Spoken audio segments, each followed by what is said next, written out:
Chers amis, bonsoir. Une petite vidéo surprise, car j'ai décidé de répondre régulièrement aux objections qui sont faites sur ma page venant des CD-vacantistes. Pour vous montrer à quel point, les CD-vacantistes, bien souvent, parlent avec une apparente éloquence du dogme, et en vérité, on voit bien qu'il y a très souvent de la méconnaissance derrière. Alors, il m'est arrivé sur ma page YouTube, sur mon site YouTube, d'avoir, ça s'est passé il y a de ça 3 heures, je voudrais y répondre assez rapidement justement. C'est une vidéo qui m'a été faite par quelqu'un qui porte le pseudonyme de Léon XIV. Oui, tout de suite, ça nous impressionne. Léon XIV, on se dit, tiens, c'est quelqu'un qui s'y connaît en théologie. Alors, je vais vous lire ce que nous dit Léon XIV. Et ensuite, je répondrai à sa question, vous allez voir, avec une facilité étonnante. J'y vais. Il faudrait d'abord... Alors, il réagit à ma vidéo d'hier sur le CD vacantisme, et en particulier une réponse que j'ai faite, assez longue, il y en a eu pour 1h45, je crois, à monsieur Maître Adrien Abosi, CD vacantiste de son état. Voilà, donc je vous pose la question. Vous allez voir comment on peut se retrouver devant une question soi-disant très intelligente des CD vacantistes, et vous allez voir la réponse. Je lis.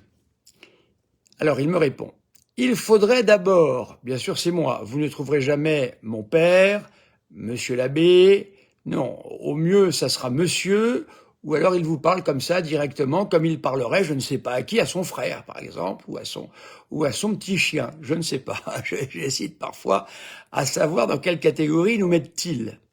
Alors, il faudrait d'abord que vous soyez en mesure de nous donner une référence du magistère de ce qui définit l'infaillibilité pontificale, ou sinon l'interprétation du dogme de n'importe quel théologien aurait préséance sur le pape, alors qu'ils ne sont pas infaillibles. Écoutez bien. Relisez la définition du dogme dans le catéchisme de Saint Pie X, et vous allez constater que l'expression ex cathedra est absente. Car, là vient la leçon de morale, car il y a toujours une leçon de morale avec un CD vacantiste, toujours, quel que soit son état. Parce qu'ils sont le genre du 19e siècle, alors il faut bien en rajouter. Car un vrai vicaire de Jésus-Christ est toujours placé en qualité de pasteur et de docteur de tous les chrétiens. Il s'exprime toujours en vertu de sa suprême autorité apostolique. Il n'est pas un pasteur à temps partiel, mais à temps plein. Il n'y a aucun moment de la journée où un pasteur ne cesse de l'être. D'une manière temporaire, c'est une vocation à temps plein. Alors, cher Léon XIV, excusez-moi, je vais vous répondre très facilement. Vous nous dites donc, si je comprends bien, que je ne serais pas capable de donner une référence du magistère, si j'ai bien compris, qui parlerait d'ex cathedra, car vous avez lu non pas le petit Spirou illustré, mais vous avez lu le catéchisme de Saint Pie X, dans lequel vous n'avez pas vu cette expression. Et immédiatement, vous vous précipitez avec une assurance ferme, inventant de toutes parts que le vicaire de Jésus-Christ est toujours infaillible, du matin jusqu'au soir, quelles que soient ses paroles, bien sûr. Alors, chers amis, que répondriez-vous vous-même à ça? Voilà tout de même un véritable problème que l'on nous pose ici. Eh bien, ce n'est pas compliqué, je vais donner la réponse à notre ami Léon XIV en utilisant le Detzinger, c'est-à-dire le résumé, en fait, de tout ce qui est catholique, la foi catholique qui est annoncée ici, avec tous les documents du magistère. Je vais citer ici un document qui devrait plaire eh bien, à notre ami. Alors, c'est au numéro 3073. 3073, c'est donc Pie IX, le pape Pie IX, qui répond aux méthodistes. Réponse du Saint-Office aux méthodistes. Je cite. C'est pourquoi nous attachons fidèlement à la tradition reçue dès l'origine de la foi chrétienne, pour la gloire de Dieu notre Sauveur, pour l'exaltation de la religion catholique et pour le salut des peuples chrétiens, avec l'approbation du Saint Concile, Concile Vatican I, ici. Nous enseignons que c'est un dogme révélé par Dieu. Je cite, Pie IX, mon cher Léon XIV. Lorsque le pontife romain parle ex cathedra, je reprends, Pie IX, numéro 3074 du Désinger, lorsque le pontife romain parle ex cathedra, je croyais que ça n'existait pas dans votre petit catéchisme de Saint-Pédis, eh bien ça existe en tous les cas dans le magistère, et Pie IX l'utilise.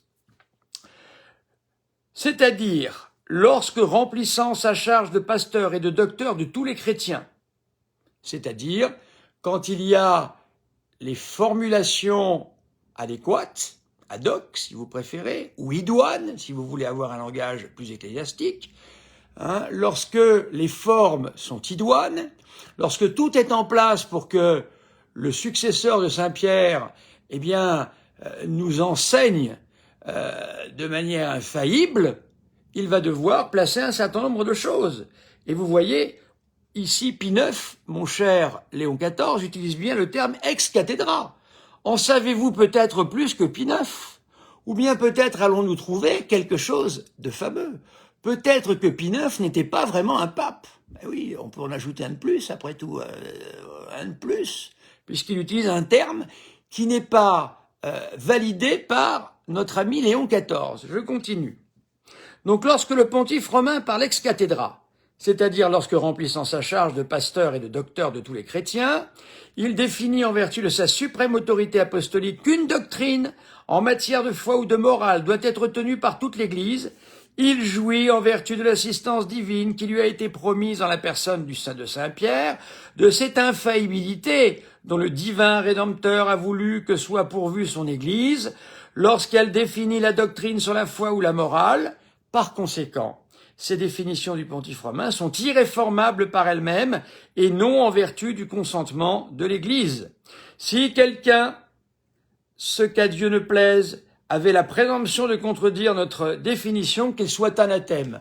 Mon cher Léon XIV, je serais presque tenté de vous dire que ce soir vous êtes anathème, n'est-ce pas? Anathème, ça veut dire qu'on sort de la foi de l'Église.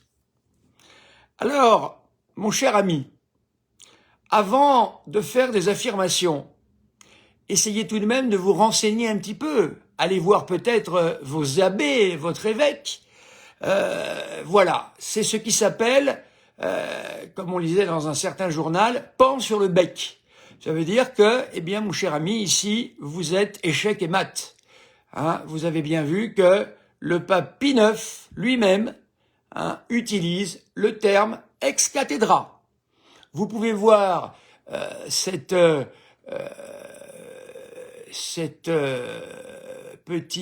petit commentaire, vous pouvez le trouver sur ma page YouTube, en dessous de la vidéo d'hier soir. Voilà.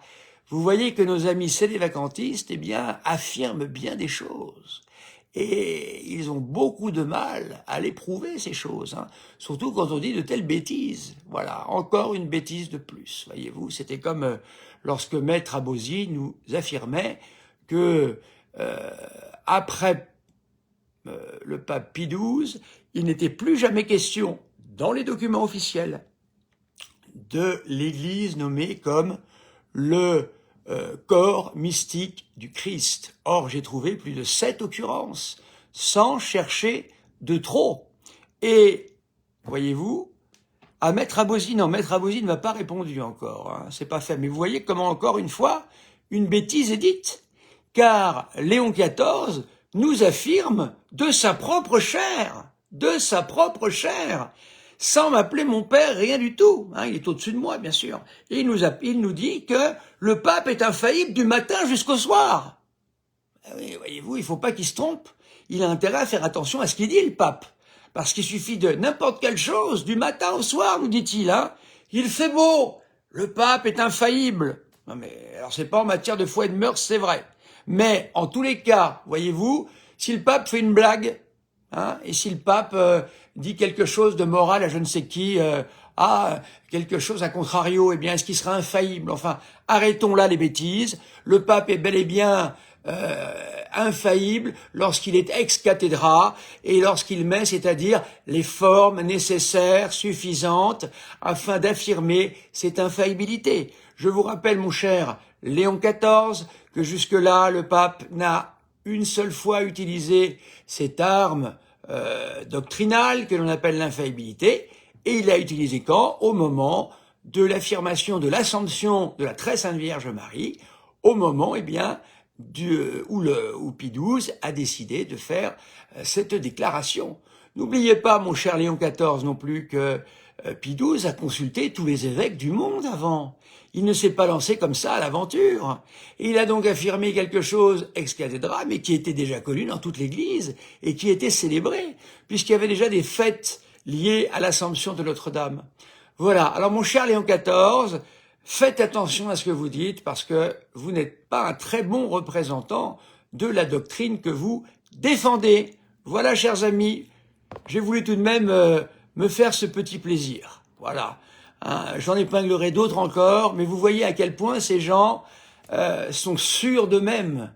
Vous voyez à quel point ils se prennent pour des références et à quel point, malheureusement, ils n'en sont pas.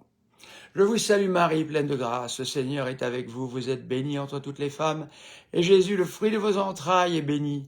Sainte Marie, Mère de Dieu, priez pour nous pauvres pécheurs, maintenant et à l'heure de notre mort. Amen. Je vais vous donner une petite bénédiction. Le Seigneur soit avec vous et avec votre esprit, que Dieu Tout-Puissant vous bénisse, le Père, le Fils et le Saint-Esprit, qu'il bénisse également notre ami Léon XIV, qui devrait, la prochaine fois, tourner sa langue 7 fois dans sa bouche, ou sa plume 7 fois dans l'encrier, je pense qu'ils écrivent avec des plumes d'oie, tel que j'ai compris, avant de parler. Merci, à bientôt.